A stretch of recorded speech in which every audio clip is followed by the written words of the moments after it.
Have you ever wondered about the TV series that left an indelible mark on the landscape of American entertainment in the early 1960s? The Dick Van Dyke Show is one such iconic show that has graced our screens. Before we delve into some intriguing facts about this classic, let's reflect on a couple of questions. Can you share a personal story of how this TV series has inspired or impacted your life? Or perhaps, when was the first time you watched this TV series? Now, let's explore some random tidbits about the show. Created by the legendary Reiner, the series aired from 1961 to 1966 and revolved around the life of a comedy writer, Petrie, played by Dick Van Dyke, and his quirky colleagues at a television network. With its witty humor, sharp writing, and the brilliant chemistry between the cast members, the Dick Van Dyke Show became an instant hit. But what we're really interested in hearing is your most cherished memory or personal experience related to this TV series. We would love to hear your stories and memories in the comments below. So, without further ado, share your thoughts with us. The Dick Van Dyke Show, a popular TV series from 1961, featured interesting behind-the-scenes facts. One notable detail was the change of Laura's maiden name from Meeker to Meehan, following Mary Tyler Moore's divorce from her first husband, Richard Meeker. This adjustment was made to avoid any association with her former spouse. Another unique aspect of the show was that 3 episodes were filmed without a live audience. The first of these was the Dick Van Dyke Show, The Bad Old Days, which used sped-up filmed inserts during Rob's dream of a 1920s lifestyle, making audience presence impractical. The second episode, The Dick Van Dyke Show, Happy Birthday, and Too Many More, was filmed without an audience due to the cast's grief after the assassination of President John F. Kennedy. The third episode, The Gunslinger, was also shot on location without a live audience. Furthermore, the running gag about Allan Brady's toupee in the series was inspired by Max Liebman, the producer of Your Show of Shows, who also wore a toupee. This fact was revealed in the final season's debut episode, The Dick Van Dyke Show, Coast to Coast Big Mouth. These intriguing details offer a glimpse into the history and production of the Dick Van Dyke Show, adding depth to the viewer's understanding of this classic series. The Dick Van Dyke Show, which aired in 1961, was a popular TV series. It's interesting to note that the series inspired the later show Mad About You. In 1995, Reiner, the series creator and an occasional guest star, reprised his role of Allan Brady for an episode of Mad About You.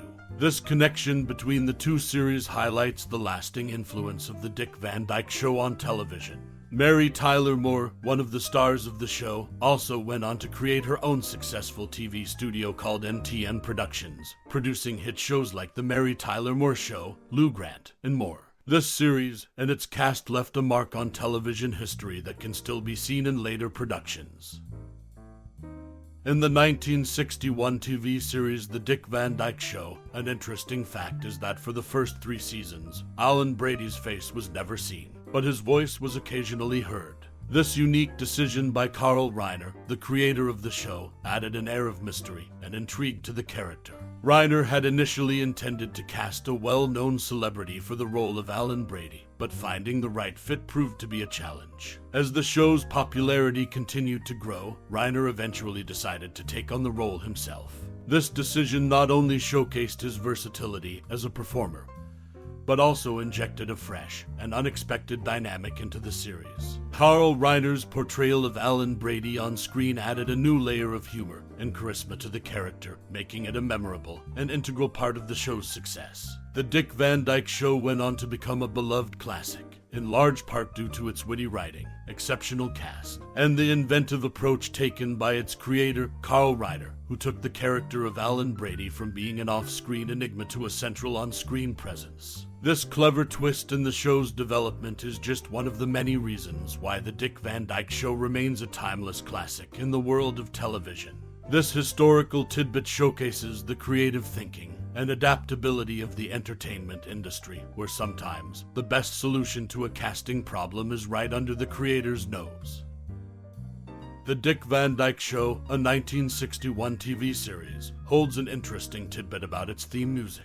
Morey Amsterdam wrote lyrics to Earl Hagen's famous musical theme, but they were never used. However, these unused lyrics can be heard on a bonus segment of the Dick Van Dyke Show's Season 4 DVDs and Blu-ray discs. This hidden gem provides a unique peek into the show's creative process and offers fans an extra layer of enjoyment. The show's music wasn't the only distinctive aspect.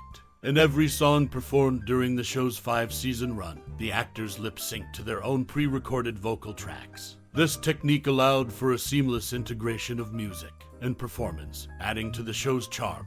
Furthermore, the Dick Van Dyke Show made a mark in fashion history. A small controversy arose when Mary Tyler Moore's character, Laura Petrie, was seen wearing capri pants on the show. At the time, most housewives on TV were typically seen in dresses. Moore explained that most of the housewives she knew wore pants, and her choice sparked a trend. Thanks to Mary Tyler Moore's influence, capri pants became a huge fashion craze in the early 1960s. In summary, The Dick Van Dyke Show, a 1961 TV series, is known not only for its humor and memorable characters, but also for its unused theme song lyrics, unique lip-syncing approach, and the fashion impact it had on the era. These interesting facets contribute to the show's enduring legacy. The Dick Van Dyke Show, a 1961 TV series, was produced by Calvada Productions. The name Calvada came from key people involved in production, including Carl Reiner, Sheldon Leonard, Dick Van Dyke, and Danny Thomas. In the episode Big Max Calvada, co-producer Sheldon Leonard played the character Big Max Calvada. The show featured a writer's office based on the one from Your Show of Shows, where Carl Reiner worked as a writer. Rob Petrie's character was based on Reiner, while Buddy Sorrell was inspired by comedy writer Mel Brooks, and Allan Brady's character was based on Sid Caesar. In the first season, The Dick Van Dyke Show, My Blonde-Haired Brunette was the 9th episode filmed, but the second to be aired to showcase Mary Tyler Moore's talent early on. It was considered as the series' potential debut episode. That's a glimpse into this classic show from 1961. Highlighting its production company and character inspirations.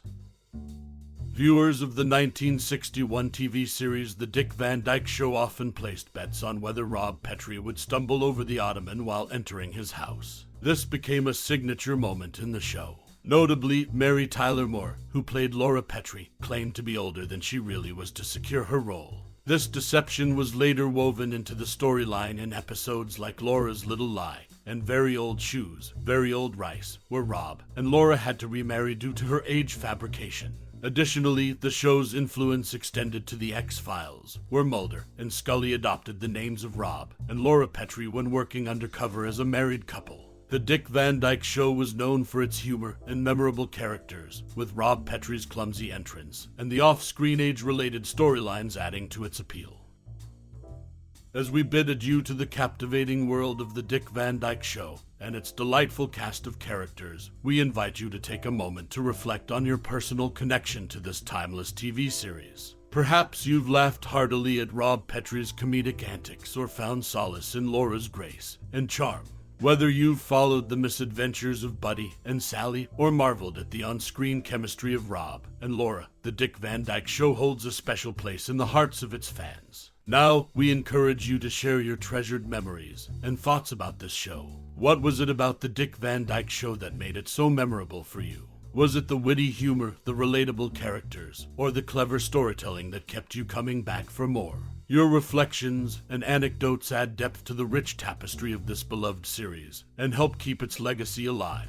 We'd love to hear from you, dear reader, viewer, as your unique perspective enriches the collective nostalgia surrounding this iconic show. So, take a moment to share your thoughts, stories, or favorite moments from The Dick Van Dyke Show with fellow enthusiasts. Your contribution is a testament to the enduring appeal of this classic series. Thank you for taking the time to reminisce and connect with us on this journey through television history. Your interest and memories are greatly appreciated.